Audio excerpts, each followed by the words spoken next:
자, 그러면은 시간이 되었으니까 두 번째 시간 가지겠습니다. 두 번째 시간은 헬레니즘하고 유다이즘입니다. 유다이즘이란 말은 유대교로도 해석이 되고 유대주의 이렇게 해석됩니다.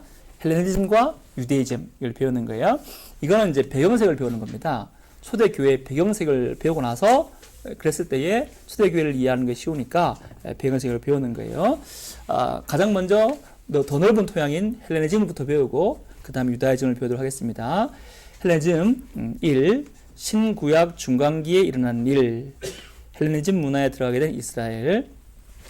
구약 성경부터 시작해 보겠습니다. 이스라엘이 솔로몬 사후에 남유대와 북이스라엘 나눠지죠. 북이스라엘은 아시리아한테 멸망당하죠. 남유다는 바벨론에 멸망당하죠. 바벨론은 페르시아한테 망하죠. 페르시아 왕이 칙령을 발표해서 이스라엘 사람들이 고향 땅으로 가죠. 고향 땅에 온 이스라엘 사람들이 성전을 재건하죠. 이렇게 하는 것이 구약 성경 이야기의 끝이죠. 그 다음에는 400년 동안 400년이 아니구나. 600년? 400년 동안 침묵했습니다. 말라기 선지자 이후로 400년 동안 침묵했습니다. 그리고 예수님 탄생하시죠? 그 400년을 우리가 지금 배우는 거예요. 구약과 신약을 보면은 이야기를 풀어가는 배경에서 좀 차이가 나요. 구약의 배경은 어디예요? 애굽, 가나안 땅, 동쪽의 아시리아, 조금 더 또 동쪽의 바벨론, 페르시아. 이게 배경이잖아요. 그죠? 근데 신약에 오면 어떻게 됩니까? 애굽은 딱 한 번 나와요. 예수님 어렸을 때 피난 갔다는 거 한 번 나오죠. 그리고 예수님 공생에는 거의 다 가나안 땅에서 이야기가 되고, 사도행전 가면은 얘기가 어디로 갑니까? 터키 땅, 그리고 그리스 땅, 로마 이렇게 지나가게 되죠. 그러니까 이게 이야기의 배경이 달라지는 거예요. 그죠? 그리고 사도행전 끝나고, 그러니까 성경 끝나고 교회를 보면은 더 로마 전역으로 퍼지게 되고 또 전 세계로 퍼지게 되는 이런 배경이 다르게 되죠. 그죠? 그러니까 오히려 예수님이 활동했던 이스라엘 땅은 교회사의 주 무대에서 사라지게 됩니다. 그러니까 구약의 주 무대와 신약의 주 무대가 다른 거예요.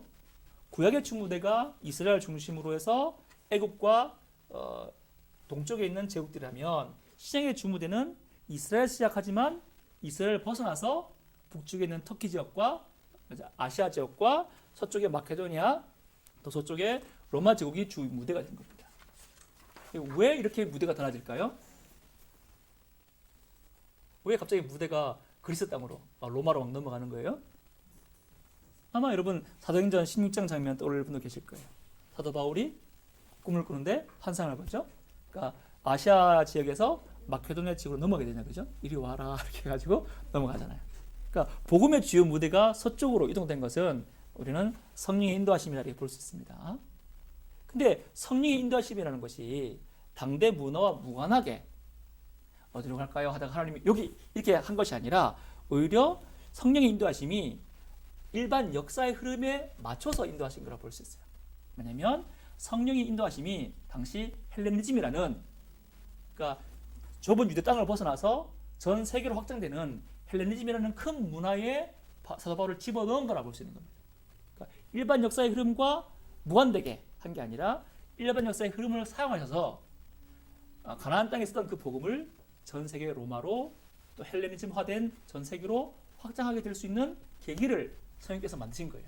그게 사도 바울의 16장에서 마게도니아로 넘어간 그 사건의 해석이 됩니다. 단순히 성령에서 인도하셨다, 그것도 맞지만 성령은 역사의 흐름, 당대 헬레니즘의 역사의 흐름을 사용했다, 이렇게 보면 되는 거예요. 우리는 이제 하나님의 인도하심 그러면 보통 일반 역사와 반대되는, 세상과 반대되는 그런 걸 많이 생각하잖아요. 근데 실제로는 하나님의 도구는 상당히 많잖아요. 기적도 하나님의 칼이지만 일반 역사도 하나님의 칼이란 말이에요. 하나님께서는 일반 역사의 흐름을 통해서 교회를 만들어가는 일들을 되게 많이 해요. 그것도 우리가 감안할 수 있어야 돼요. 엘리야가 갈멜산에서 바알 선지자 450명과 대결했잖아요. 이겼잖아요. 근데도 이세벨은 눈 끔짝하지도 않고 엘리야 죽이겠다 그랬잖아요. 엘리야가 막 상처받아가지고 실족해졌잖아요. 하나님 나 죽여주세요 이러고 있죠. 그렇죠? 근데 그때 하나님이 엘리야한테 나타나가지고 더 큰 불을 내리나요? 더 큰 기적을 주나요? 그게 아니죠. 어떻게 하라 합니까? 하사엘을 아람 왕으로 삼고 예후를 이스라엘 왕으로 삼으라 이렇게 말해요. 나중에 보면 하사엘이 아합 왕을 죽이게 되고 예후가 이세벨을 죽이게 되거든요. 이건 뭐냐면 하나님이 일반 역사에 반대되는 흐름, 더 큰 불을 이렇게 더 큰 기적을 내린 것이 아니라 일반 역사의 흐름을 통해서 하나님이 자기 교회를 만들었다는 걸 보여주는 거예요. 그러니까 바울이 마케도니아 지방, 굳이 왜 마케도니아 지방이냐 라는 거 넘어간 것도 마찬가지예요. 여기서는 단순히 성령이 부르셔가지고 그로 넘어갔다. 그것도 맞지만 더 큰 그림 보면은 교회사를 보면은 이거는 고대 오리엔트 중심, 그러니까 동방 중심의 세계사의 권력이 헬레니즘으로 인해서 서쪽으로 넘어간 그 큰 그림에 바울을 집어넣은 거라 이 말입니다.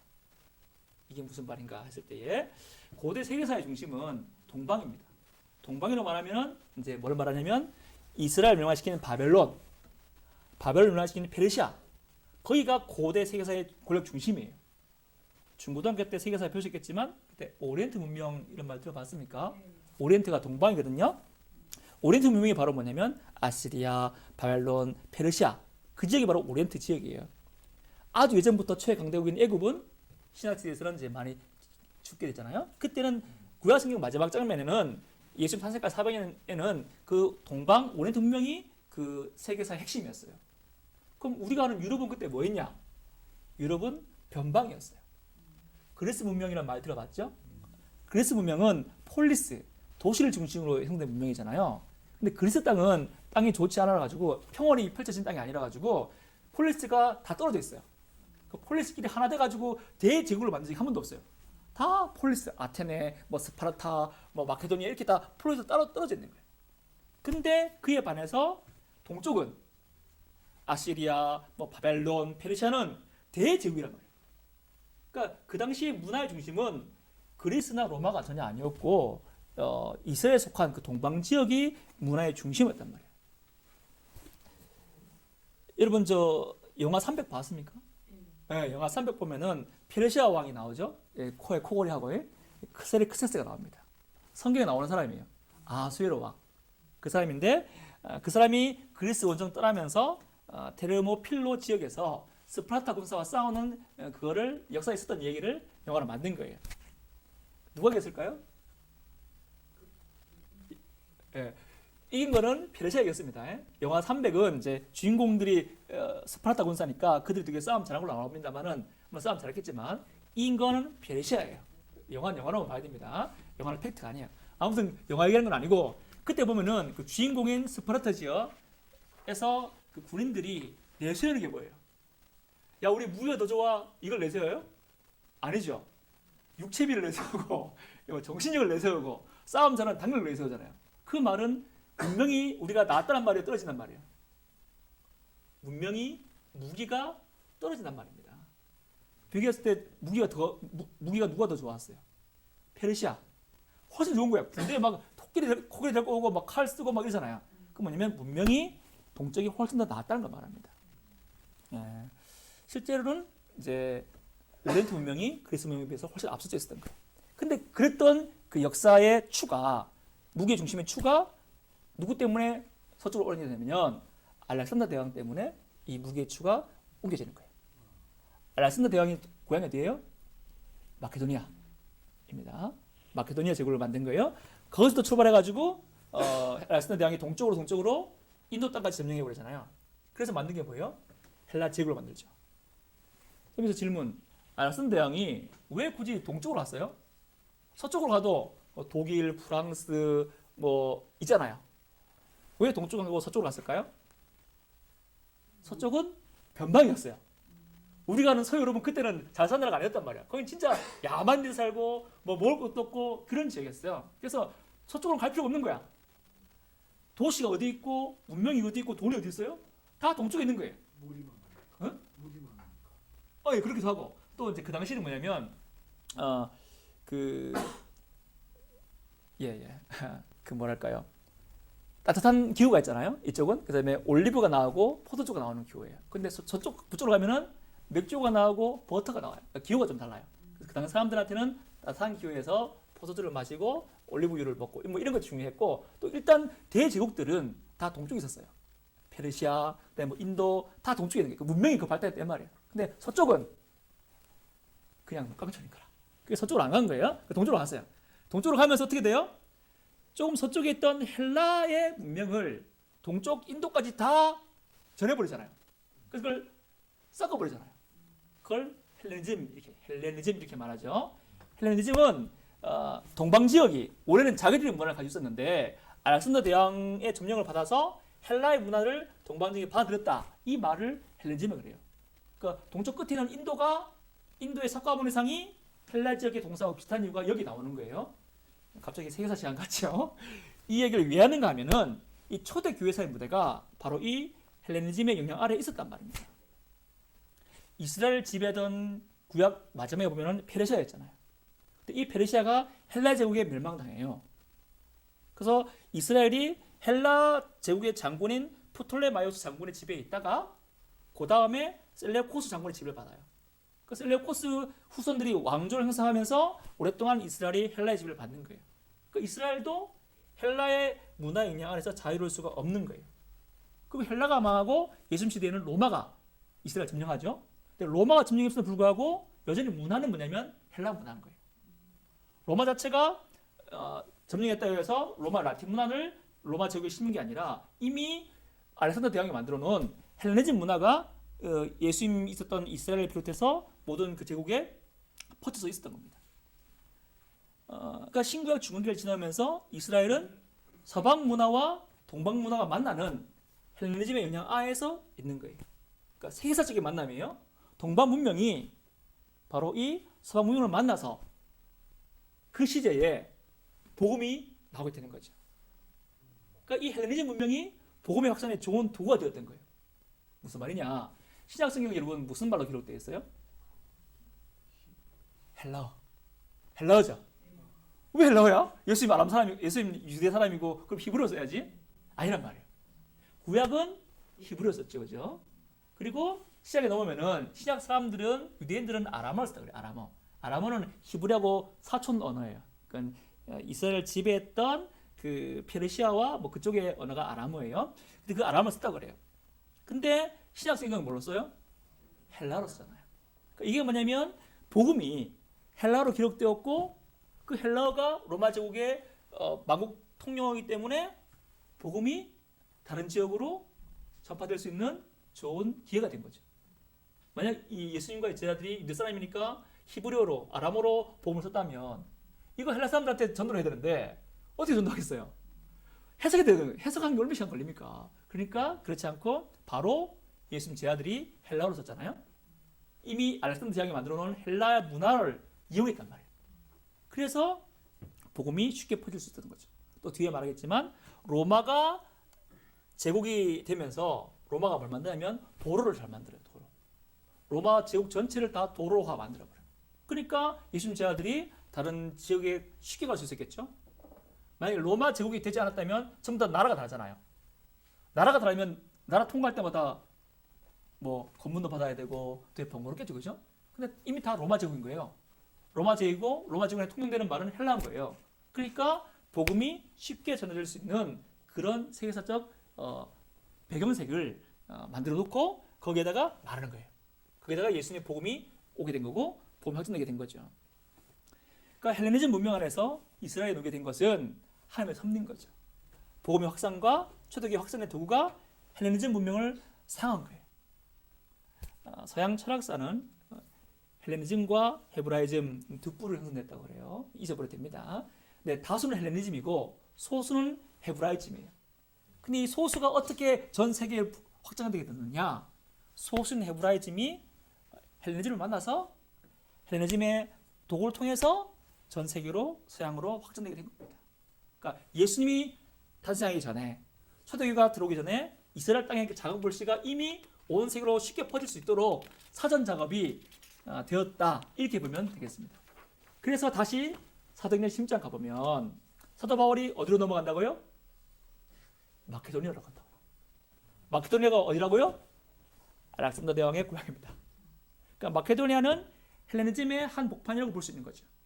근데 바울은 특이하게도 유대인이면서 로마인이죠. 유대 문화를 잘 알면서도 헬레니즘 문화를 잘 아는 사람인 겁니다. 그래서 그 바울이 예수를 만나서 그 복음을 어디로 갖고 가는 거예요? 헬라의 한복판으로. 헬레니즘의 한복판으로 들어가서 거기서 복음을 전하는 거죠. 그러니까 이 복음이 갇혀있을 수 있었을 텐데 갇혀있지 않고 헬레니즘이라는 배경색을 만나서 복음이 세계화로 갈 수 있는 첫 발을 내딛었다 볼 수 있는 겁니다. 그래서 단순히 바울이 어디로 갈까요, 하나님? 이 동네 갈까요, 저 동네 갈까요? 기도하다가 하나님께서 밤에 여기로 가라 이렇게 말씀하신 것이 아니고 전체로 봤을 때에 하나님께서 헬레니즘이라는 일반 역사의 밑그림을 사용하시고 바울을 그 헬레니즘 한복판에다가 집어넣은 거라고 볼 수 있습니다. 바울이 말했듯이 복음은 유대인들만 위한 소식이 아니잖아요. 그죠? 모든 사람을 위한 소식이잖아요. 바울이 쓰는 로마서 1장 14절 말씀, 복음은 헬라인이나 야만인이나 지혜인이나 어리석은 자나 모두에게 다 필요한 소식이잖아요. 그게 바로 헬레니즘에 비교해서 사용된 겁니다. 2번 디아스포라 유대인들. 신구약 중간기에 유대인들은 온 곳에 다 퍼져 살았어요. 이들을 디아스포라 유대인이라 그래요. 근데 퍼져 산 곳에서 이들은 회당을 만들어서 자기들만의 공동체를 만들었어요. 사도 바울이 터키 지역으로 여행 다니면서 어디에 들어갑니까? 제일 먼저 유대인 회당에 먼저 들어가요. 유대인 회당 가서 설교하는 얘기가 나와요. 그러니까 이미 벌써부터 유대인들이 유대 땅에만 있는 게 아니라 로마 전역으로 퍼져 살았고 그 퍼져 산 동네에 자기들 회당을 만든 거죠. 유대인들은 종교를 바꾼 사람들 아닙니다. 그죠? 헬레니즘 문화는 받을 수 있어도 종교는 절대 바꾼 사람이 아니죠. 그죠? 그러니까 언어는 헬라어를 쓰고 생각도 헬라어로 할 수 있지만 오직 하나님 믿는 것이는 버리지 않잖아요. 그죠? 그런 사람들이 로마 각 전역에 퍼져 살았던 거죠. 그러니까 예수님 오기 전에 이미 로마에 있던 사람들은 누구를 만났냐면 유대인들을 만나는 거예요. 사도행전에 고넬료가 나오죠. 고넬료는 복음을 안 받았잖아요. 복음 안 받았지만 하나님을 존중하는 자 이렇게 나오잖아요. 왜 그랬겠어요? 자기 동네에 유대인들이 와 살았던 거예요. 유대인들이 회당에서 하나님 믿었던 거예요. 근데 유대인들은 복음을 잘하지 않아요. 유대인들은 자기들만이 선택받은 민족이니까 내부적으로 모인다고요. 하지만 고넬료가 그걸 보면서 하나님에 대한 존중심을 가졌다는 거죠. 그죠? 그것처럼 고넬료처럼 이미 유대의 회당들이 로마 전역으로 퍼졌고 거기에서 이미 로마 사람들, 헬라 사람들이 복음을 알지만 하나님에 대한 어떤 접촉을 가지게 된 거죠. 그게 또 하나의 도구가 된 겁니다. 그러니까 사도 바울이 전도여행 다니면서 가장 먼저 사용한 복음의 도구가 뭐냐면 이 회당 가요. 회당 가서 사도 바울이 복음을 전하고 회당 사람들이 그거 이단 아니야? 이렇게 말할 수도 있고 아마 그 복음을 듣고 예수 믿을 수도 있고 아무튼 바울이 가서 그냥 맨 땅에 헤딩하듯이 막 노방전도 했습니다만 사도 바울의 가장 중요한 전도의 전략은 이미 퍼진 유대인들의 회당을 사용하는 거였어요. 그렇게 디아스포라 유대인 공동체가 복음 전파에 활용이 된 겁니다. 또 한 가지 주목할 것은 디아스포라 유대인 공동체가 70인경이라는 헬라어로 된 구약 성경을 번역했다는 겁니다. 구약 성경은 무슨 말로 쓰여 있죠? 히브리어로 써요. 히브리어. 근데 그거를 헬라어로 번역해요. 그 당연한 거예요. 한국 1세대, 1.5세대가 미국으로 갔어요. 그 사람도 한국말 잘하죠. 근데 그게 20대, 3세대 되면은 한국말 잘 못하잖아요. 그럼 그 사람들은 미국이 영어가 그들의 언어가 되잖아요. 마찬가지인 거예요. 다 퍼졌는데 엄마 아빠들은 히브리 말을 잘 아는데 애들 될수록 헬라 말밖에 모르는 거라. 그러니까 이 히브리어로 된 구약 성경을 알렉산드리아라는 도시에서 히브리어 구약 성경을 헬라 말로 번역하게 됩니다. 이 작업을 알렉산드리아라는 도시에서 해요. 이 도시는 이집트에 있어요. 이집트. 여러분 뒤는 교환해 보면 지도가 나오는데 알렉산드리아라는 이제 이집트의 도시를 볼 수 있어요. 자주 나올 겁니다. 근데 이집트에 있는 도시인데 이름이 알렉산드리아예요. 알렉산더 대왕의 이름을 땄다 이 말이에요. 이게 뭘 의미하겠어요? 이 도시는 알렉산더 대왕이 계획 도시라고 만든 거예요. 우리 동구에 가면 계획 도시 있잖아요. 뭐 세종처럼 원래 도시에 있는 게 아닌데 우리가 계획적으로 만든 도시 이름이 세종이잖아요. 똑같은 거야. 알렉산더 대왕이 자기 이름을 붙여가지고 계획화된 도시가 바로 알렉산드리아인 겁니다. 그럼 뭘 계획했어요?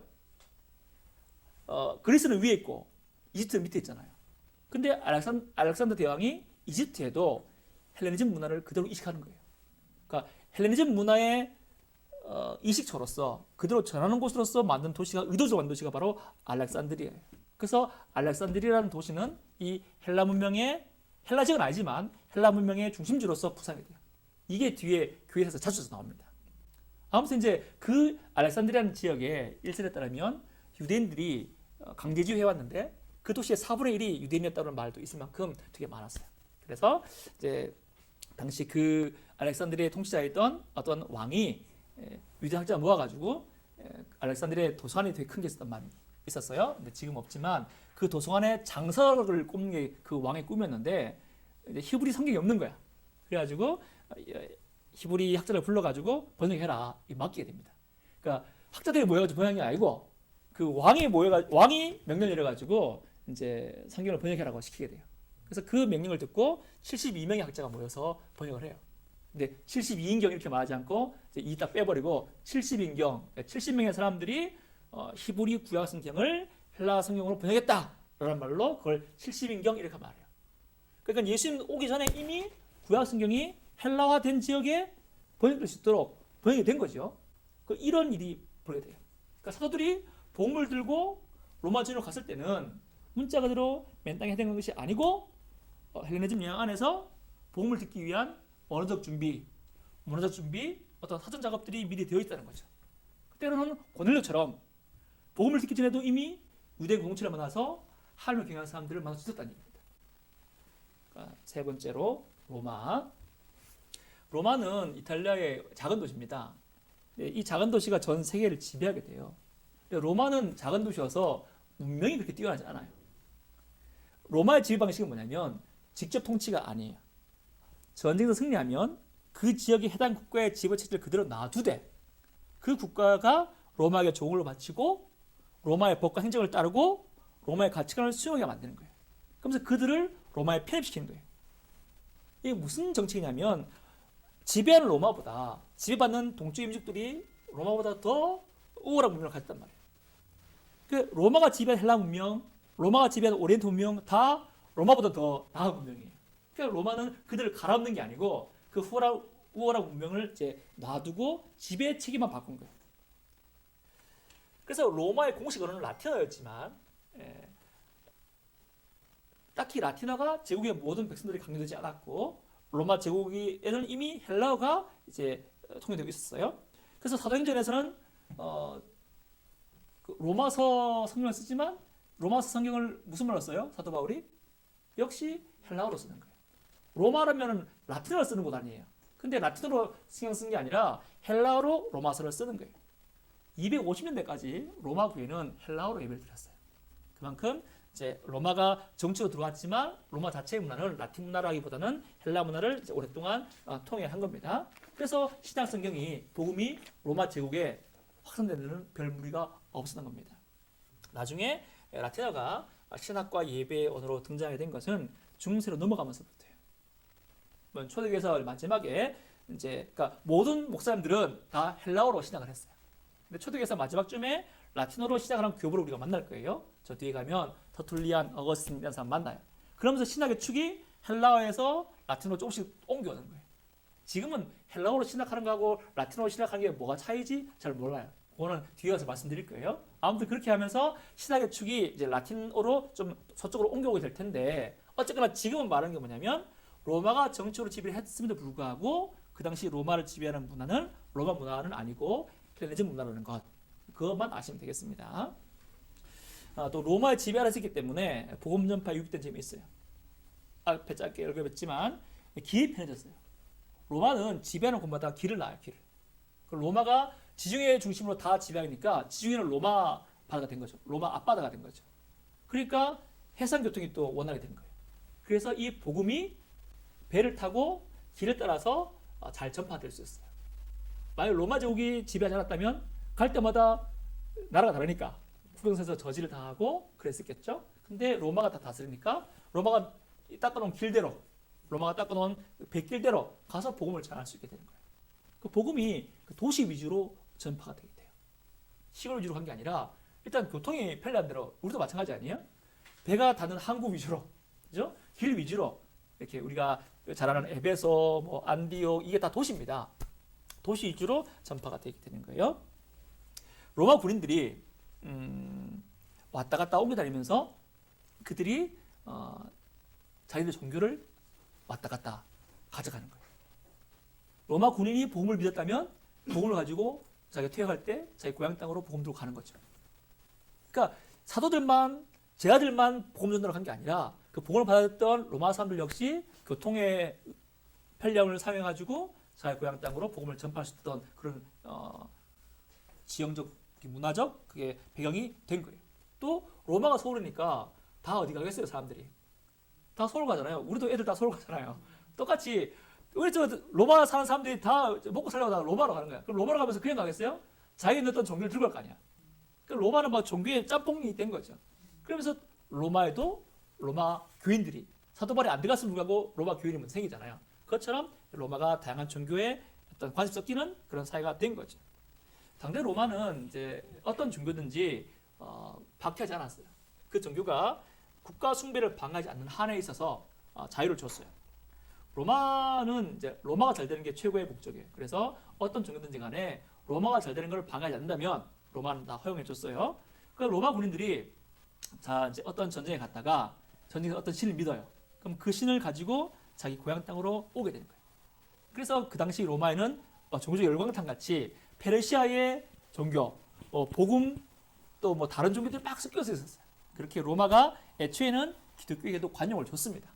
그래서 이 관용이 복음이 전파되게 된 데 도움이 되었어요. 뭐 나중에 우리는 황제 숭배를 반대하잖아요. 하늘만 숭배하죠, 그죠? 그래서 그런 이유 때문에 기독교가 박해를 많이 받게 되지만 제일 처음에는 어떤 이제 모든 종교에 대해서 관용을 베푸는 로마의 그 법적 체계에 우리가 기대게 되어서 이익을 얻은 것이 많습니다. 그래서 헬레니즘 챕터를 한번 요약하면은 로마와 헬레니즘으로 인해서 복음이 등장할 준비가 잘 되어 있었고 복음은 이 토양 위에 초대교회는 이 무대 위에서 시작할 수 있었단 말입니다. 사전 정지 작업 없이 맨 땅에 헤딩하듯이 복음이 전파된 것이 아니고 하나님이 일반 역사를 섭리하셔서 복음이 잘 전파될 수 있도록 무대를 만들어 놓았다. 이렇게 보면 되겠습니다. 네. 다음으로 유다이즘 가겠습니다. 유대교나 유대주의는 용어로 같이 유다이즘 있겠습니다. 앞서서 기독교와 헬레니즘에 대해서 배웠다면 이 시간에는 유대교, 유다이즘에서 배울 겁니다. 기독교와 유대교는 어떤 관계가 있을까요? 일반적으로 기독교는 유대교에서 나왔다 이렇게 이제 말하고 있지 않습니까? 그래도 그럴 게 유대교랑 우리랑은 공통점이 많죠. 유일신 하나님에 대한 믿음, 예언자들이 드러나는 계시를 믿는 믿음, 성경을 인정하는 믿음, 창조를 믿는 믿음, 타락을 믿는 믿음, 이 동일하게 공유하는 게 되게 많아요. 또 기독교는 유대교의 경전인 구약을 우리의 소중한 경전으로 받들고 있잖아요. 그래서 일반적으로 기독교는 유대교에서 나왔다 이렇게 봅니다. 하지만 차이점도 있어요. 가장 중요한 차이점이 뭐예요? 유대교와 우리의 차이점. 맞죠? 예수님이죠. 유대교에서는 예수님을 뭐로 봐요? 사람. 그죠? 좋게 말하면 선지자, 나쁘게 말하면 지가 하나님의 아들이라고 그랬다가 저주받아 죽은 사람 이렇게 보죠. 유대교에서는 그렇게밖에 안 보는 거죠. 근데 이 말을 조금 더 깊이 생각해 봐요. 기독교가 생각하는 하나님하고 유대교가 생각하는 하나님하고 다르단 말이에요. 신관이 다르단 말이에요. 기독교에서 예수님을 성자 하나님으로 믿는단 말은 하나님이 어떤 분이란 말이에요. 아버지 하나님도 하나님, 예수님도 하나님, 성령도 하나님. 삼일체란 말이죠. 그죠? 우리 기독교인들은 하나님을 삼일체 하나님으로 믿어요. 삼일체 하나님 그러면 뭔가 좀 모호하고 철학적이고 그렇죠. 그죠? 그렇게 생각하면 안 돼요. 삼일체 하나님이 왜 아들을 이 땅에 보냈어요? 그 삼일체 하나님이 어떤 분이란 말이에요. 사람들을 자기 아들, 딸 삼기 위해서 자기 아들을 보낸 거 아니에요. 그죠? 우리를 종삼기 위해서 보낸 게 아니라 우리 아들, 딸 삼기 위해서 하나님의 아들을 성자 하나님으로 보낸 거예요. 그럼 삼일체 하나님이라는 거는 수개끼 하나님, 뭔가 좀 복잡한 하나님이 아니고 딱 한마디로 말하면 뭐예요? 사랑의 하나님인 거죠. 우리를 아들, 딸 삼기 위해서 자기 아들을 내놓으신 하나님이 바로 삼일체 하나님이에요. 그러니까 삼일체 그러면 복잡해 어려워. 그게 어떻게 셋이면서 하나야? 이걸 생각할 게 아니라 아들과 아버지 성령의 계심으로 말미암아 우리를 뭘로 놓은 거예요? 아들과 딸 삼으려고 아들 하나님 오신 거잖아요. 그러니까 하나님을 삼일체 하나님으로 본다는 말은 하나님이 사랑의 하나님이고 우리 용서하는 하나님이고 우리 모든 사람을 다 용납하는 하나님이란 말이에요. 근데 예수님께서 모든 사람 용납할 때에 네 유대인이냐 공로가 많냐 헌금 얼마 있느냐 그거 따져요 안 따져요? 안 따지잖아요. 예수 믿는 믿음으로 다 받아들이잖아요. 그죠? 그러니까 기독교에서 예수님이 신이다 라고 믿는 것은 뭐냐면 하나님은 사랑의 하나님이고 그 사랑의 하나님은 사람들에게 유대인의 혈통을 요구하거나 돈을 요구하거나 공로를 요구하거나 그러는 분이 아니라는 걸 말하죠. 그러니까 예수님이 하나님이다 이 말은 삼일체 하나님이고 삼일체 하나님은 우리를 아들 삶을 주는 사랑의 하나님이란 말이고 근데 그 사랑의 하나님은 혈통의 어떤 공로나 자격 같은 거를 따지지 않는 은혜 하나님이란 말입니다. 그러니까 기독교는 삼일체 하나님을 말하면서 하나님의 은혜 하나님이라고 말해요. 유대교는 여전히 하나님은 구약의 하나님 한 분밖에 없다 말하거든요. 삼일체가 말하지 않아요. 자, 그렇다면 이 말은 무슨 말이겠어요? 구약에서 하나님은 누굴 택해요? 유대인들 택하죠. 유대인들. 아브라함 택하고 아브라함 다음에 이삭 택하고 이삭 다음에 야곱 택하고 야곱의 후손들이 이스라엘 백성 아닙니까? 구약은 그것밖에 얘기가 없잖아요. 신약시대 와가지고 예수님이 물론 구약에도 이방이 있었지만 신약시대 와가지고 예수님이 모든 사람들 다 초청했잖아요. 근데 구약에서 그 얘기가 없단 말이에요. 그러니까 구약에서 말하는 하나님은 한분 하나님은 오직 유대인들을 선택하시고 이스라엘만 택한 그런 하나님이 되는 거예요. 그렇게 보면은 구약에서는 어떤 약속이 있어요? 이스라엘 지금 망했잖아요. 근데 망한 이스라엘을 회복시키겠다 약속하잖아요. 그러고 끝난단 말이야. 그러면 신약에서 예수님 인정치 않는 이스라엘 사람들은 뭘 지금 기대하겠어요? 지금도 뭘 기대하겠어요? 언젠가 하나님께서 우리 이스라엘 다시 나라 만들어주겠지. 지금 나라가 됐네? 근데 그 나라가 다시 퍼지겠지. 뭐 이걸 꿈꾼단 말이에요. 삶을 찾는 말이란 말이에요. 그 한 분 하나님이 자기들 이스라엘에게만 약속해 줬기 때문에 그들이 믿는 하나님은 배타적이죠. 유대인들하고만 관계하는 하나님. 그러니까 하나님이 뭘 따져요? 네 혈통이 어디야? 이걸 따지는 거죠. 난 유대인하고 약속했단 말이야. 예수님이 들어가지 않으면 하나님은 유대인에게 갇혀버리게 된단 말이에요. 예수님이 들어가기 때문에 하나님은 실은 모든 만인들을 위해서 아들, 딸 삼으시려는 사랑의 하나님이고 사람들의 공로와 혈통을 따지지 않는 그런 하나님이라는 걸 알게 되는 거죠. 그래서 유대교와 기독교의 차이는 가장 크게는 예수님인데 예수님의 말은 하나님이 어떤 분이냐 이 말입니다. 삼일체 하나님은 복잡한 분, 이 핵심이 아니고 구원의 하나님, 사랑의 하나님, 그게 삼일체 핵심입니다. 어떻게 하나님에서 되시냐? 어려워하지 말고 우리를 아들, 딸 삼으시려는 하나님이다 이렇게 생각하면 돼요. 근데 유대교는 그게 없는 거예요.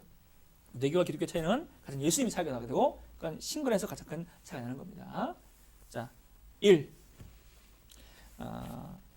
유대교와 기독교는 공통점과 차이점이 존재합니다. 이번 시간에 초기 기독교는 유대교와 어떤 관계가 있었는지 결국 이 절침에 섞여 있다가 어떻게 서로 갈라지게 되었는지 이거를 배우게 될 겁니다. 1. 유대교 보겠습니다. 우리가 유대교 그러잖아요. 근데 구약시대를 보고 유대교라고 말하지 않죠. 그때는 유대교란 말이 없었어요.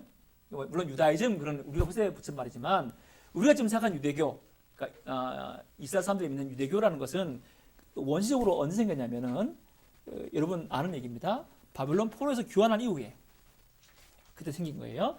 당시 원시 유대교입니다. 현대 유대교가 아니고 당시 유대인들은 세상 물결 가운데 놓여 있었죠. 바벨론의 지배를 받았고 페르시아의 지배를 받았잖아요. 그러니까 오리엔트 문명에서 눌러 있었단 말이에요. 그러니까 오리엔트 문명이 얘들 가만 놔두겠어요? 하나님 믿게 놔둘지 몰라도 성경 보면은 하나님 믿지 말고 왕의 신상에 전하라, 뭐 사다구리 집어넣어버리겠다, 푸른 불에 넣어버리겠다 이런 거 많이 하잖아요. 그러니까 계속 누른 가도 있는 거죠. 그러다가 페르시아가 헬라한테 망하고 헬라가 딱 들어섰단 말이에요. 헬라가 들어서면서 헬레니즘을 가져왔어. 근데 헬레니즘 가져온 이 헬라는 그럼 풀어줬을까요? 아니겠죠. 또 유대인들 또 더 눌렀겠죠. 헬라화 되어라 이렇게 압박했을 거란 말이에요. 그런 핍박을 받으면서 유대교가 어떤 길을 갔을까요? 변질되었겠어요? 자기들의 순수성을 더 지키겠어요? 변질된 사람도 있었고 그 중에서도 순수성을 지키는 사람도 있었겠죠. 그죠? 유대교는 순수성을 지키는 쪽으로 이제 나가는 쪽으로 가는 거예요. 이게 구약성경 후반부에 보면 잘 나타나듯이 포로에서 귀환한 백성들이 에스라의 지도에 의해서 이방에 속한 모든 물건들 다 버리면서 회개하잖아요. 그게 뭐냐면 이제 아까 말씀하신 것처럼 변질된 사람들을 다시 돌이키는 거예요. 유대 문화로 물론 신앙으로 돌이킨 거지만 또 문화도 유대 문화로 돌이키는 이야기를 하는 거죠. 말라기 선지자 이후의 역사 이렇게 됩니다. 이스라엘이 페르시아의 지배 아래 있다가 헬라 지배 아래로 놓이게 돼요. 이스라엘 다스는 헬라는 아주 강하게 헬레니즘을 유대인들에게 강요해요. 그래가지고 막 이렇게 성전에 가지고 돼지피도 뿌리고 뭐 하여튼 이런 걸 해요. 그러다가 이제 헬라가 어지러운 틈을 타서 유대인인 마카비라는 가문이 일어나서 기억하지 않아야 됩니다. 하스모니아 왕조를 세워요. 유대인들이 독립을 해요. 80년 정도 독립을 하게 돼요. 그러니까 그러면 어떻게 했겠어요? 거의 한 몇백 년 동안 지배를 받다가 80년 동안 독립하게 됐어요.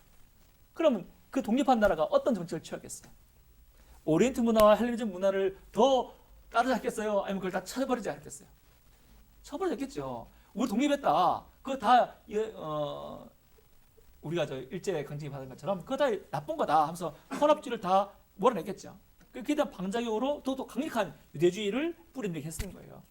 이 하스모니아 왕조는 북쪽에 있는 사마리아인들, 이두메인들도 불러가지고 강제를 시켜버려요. 신약 시대 보면 사마리아하고 유대인들 사이가 안 좋죠. 원래도 안 좋지만 그 앞에 그런 역사가 있는 거야. 하스모니아 왕조가 들어서 가지고 걔들 일부러 할를 시켜버린 거예요. 얼마나 안 좋겠어요. 그리고 막 강제해버리는 거죠. 그렇게 했던 거예요. 당연히 이기 때문에 사마리아와 골이 깊어질 수밖에 없겠죠. 이렇게 강력한 유대주의를 만들려고 했어요. 그런데 이 하스모니아 왕조가 결국은 로마에게 망하고 맙니다. 우리가 잘 아는 대로 로마는 이 지역의 헤롯을 왕으로 앉게 하죠. 우리가 잘 아는 신약의 배경이 이렇게 된 거예요.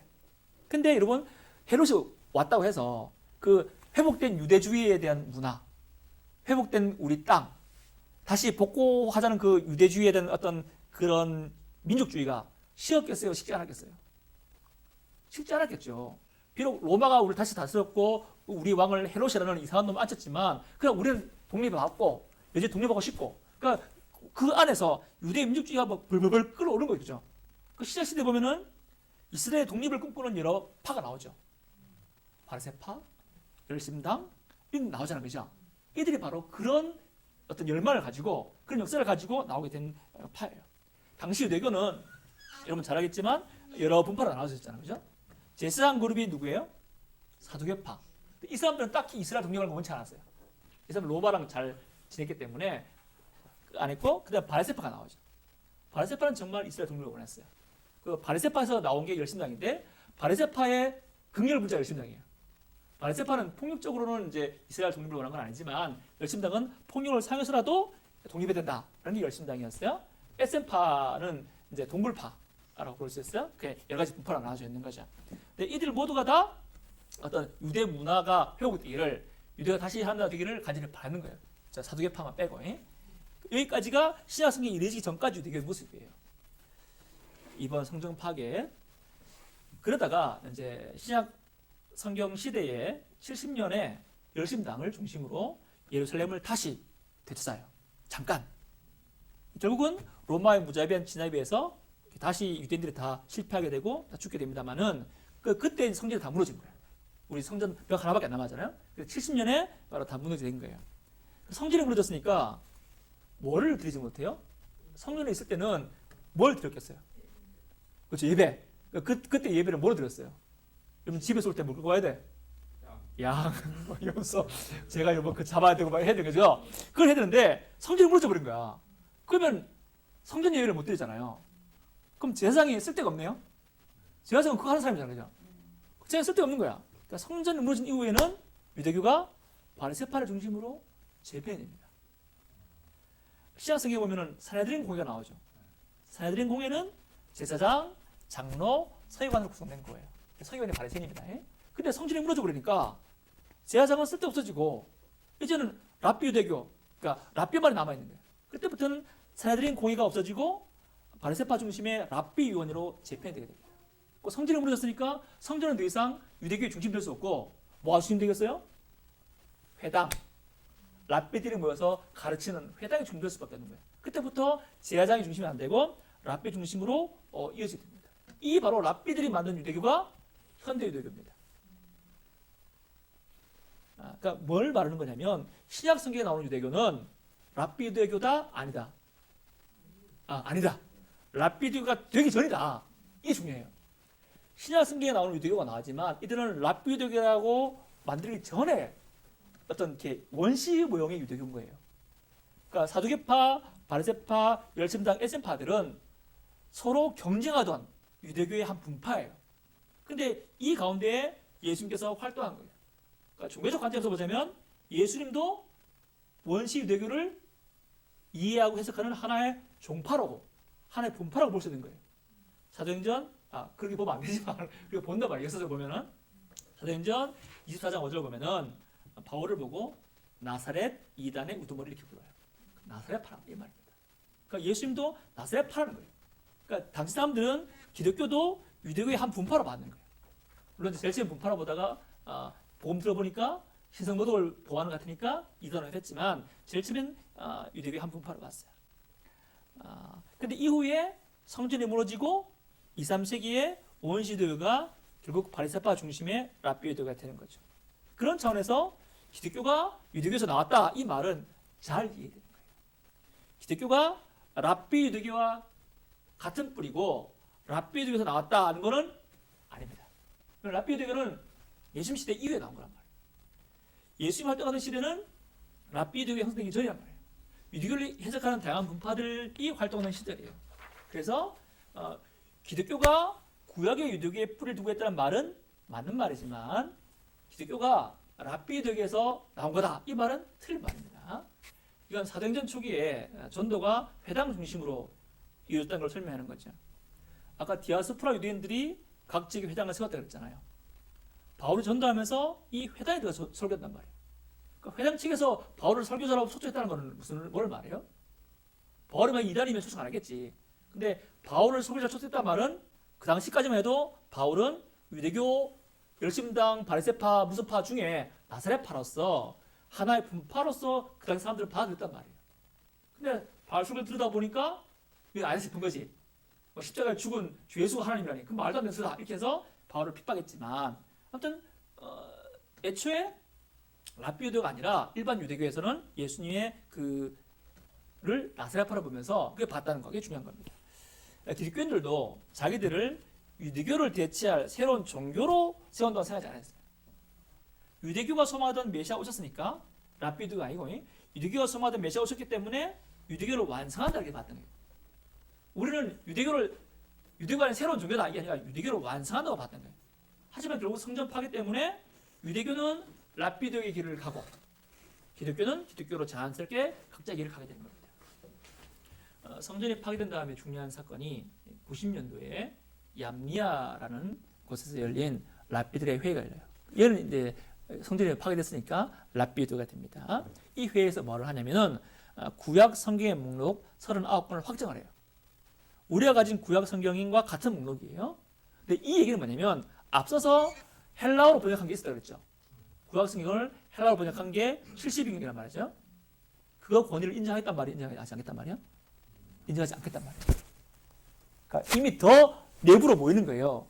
그때 알렉산드리아에 살던 사람들이 감히 우리 히브리어를 헬라어로 번역했는데 우리 그거 인정하지 않겠다 이 말이야. 근데 또 한 가지 뭐냐면 말만 인정하지 않는 게 아니라 그 72경을 번역하면서 있잖아요. 외경을 같이 집어넣어버려요. 그러니까 우리는 외경이 없잖아요. 천주교 성경 보면은 외경이 들어가 있죠, 그죠?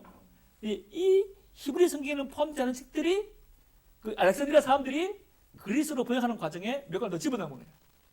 그러니까 얌리안에서 모이는 랍비 정통 유대인 랍비들은 그 인정하지 않겠다는 거죠. 그 무슨 소리냐? 그건 하나님 말씀 아니다.라고 그 외경은 빼버리고 오직 39권만 이제 유대교의 경전으로서 인정이 된 겁니다. 참고로 말씀드리자면 로마 카톨릭과 동방 정교회는 외경을 받아들여요. 근데 개신교회는 외경을 받아들이지 않습니다. 외경은 구약과 신약 중간기에 나온 책들입니다. 그러니까 외경은 신약 목록과는 무관한 거예요. 신약은 27권이에요. 로마 카톨릭이나 동방 정교회나 개신교회나 다 신약에 손 안 대요. 27권을 다 알아요. 다 인정해요. 근데 외경이라는 것은 문제가 뭐냐면 바로 요 헬라화된 구약 시대와 그 헬라화된 그 히브리 그거하고 히브리 전통 사이에서 코스 싸우는 거예요. 70인경을 받아들인 그쪽에서는 외경을 받아들인단 말이죠. 근데 정통 유대인들은 이거는 하나님 말씀 아니라고 말하는 거죠.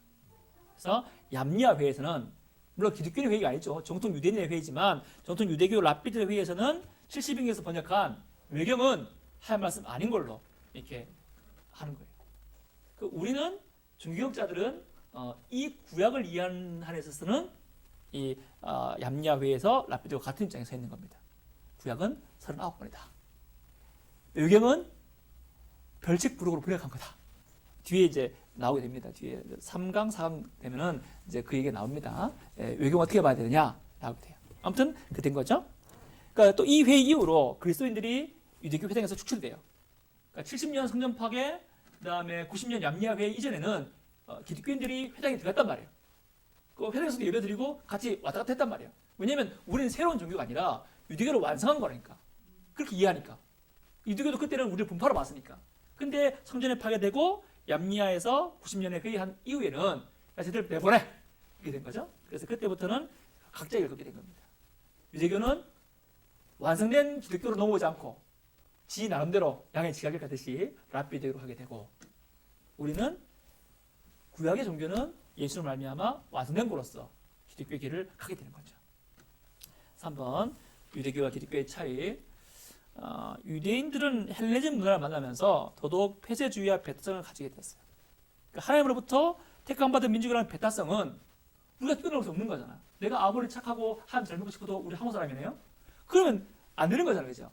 이방인은 하나님을 믿을 수가 없는 거예요. 태생이 한국이니까.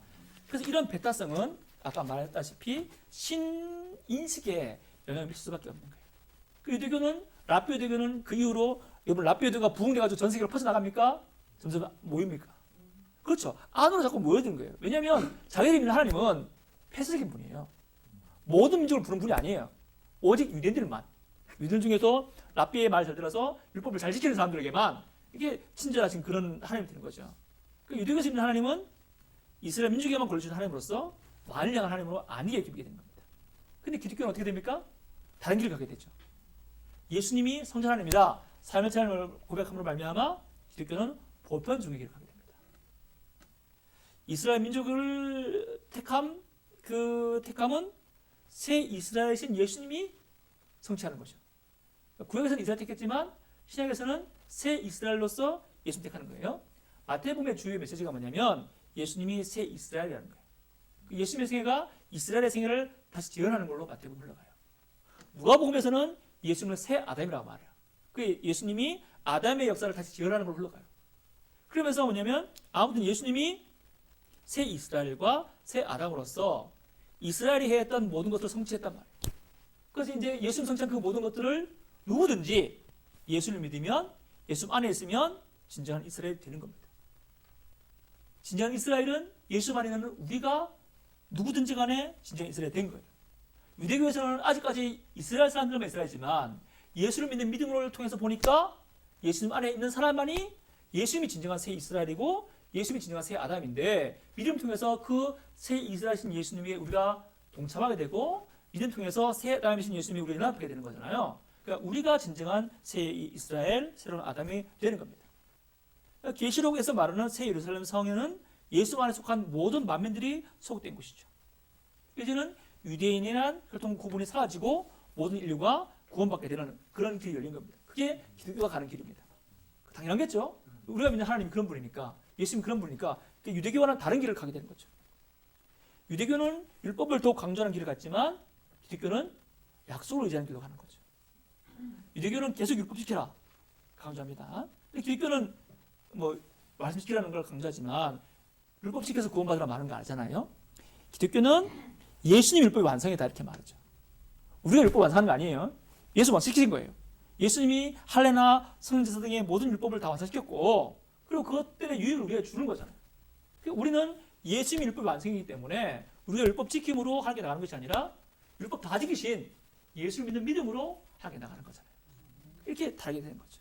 결국 하나님이 어떤 분이라는 차이를 갖게 되는 거예요. 율법을 요구하는 유대교 하나님은 우리와 먼 하나님입니다. 유대인의 혈통을 요구하는 하나님은 우리가 범접할 수 없는 그런 하나님이 되죠. 그러나 예수를 보내시고 예수님께서 율법을 완성하시고 우리의 믿음으로 나오라 하신 하나님은 우리를 사랑하신 하나님이 된 겁니다. 또 예수님 안에서 혈통과 공을 없애시는 하나님은 사람의 조건 여하에 관계없이 예수 안에서 친밀히 만날 수 있는, 우리가 아빠라고 부를 수 있는 그런 하나님으로 우리가 만나게 된 거죠.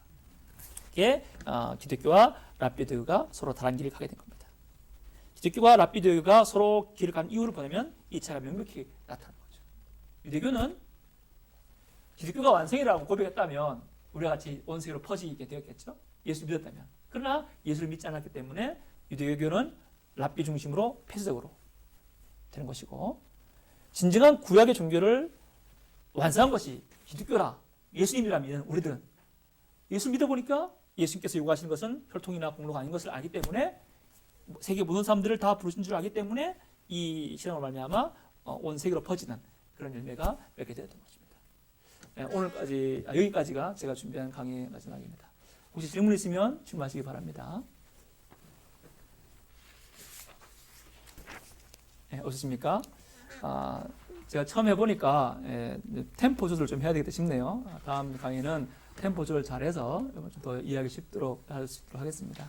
교회에서 강의라서 교회에서 안 됐던 말들이 많기 때문에 좀 어려움이 있을 줄 압니다만 아까 말씀드렸다시피 모든 정보를 이해하려 하지 말고 관점을 이해할 수 있도록 그렇게 하시면 더 도움이 될 것 같습니다. 예, 그러면은 질문 없으십니까? 예, 질문도 없으십니까? 예, 그러면은 강의 마치도록 하겠습니다. 수고하셨습니다. 네, 수고하셨습니다. 예, 수고하셨습니다. 수고하셨습니다. 수고하셨습니다. 네, 수고하셨습니다.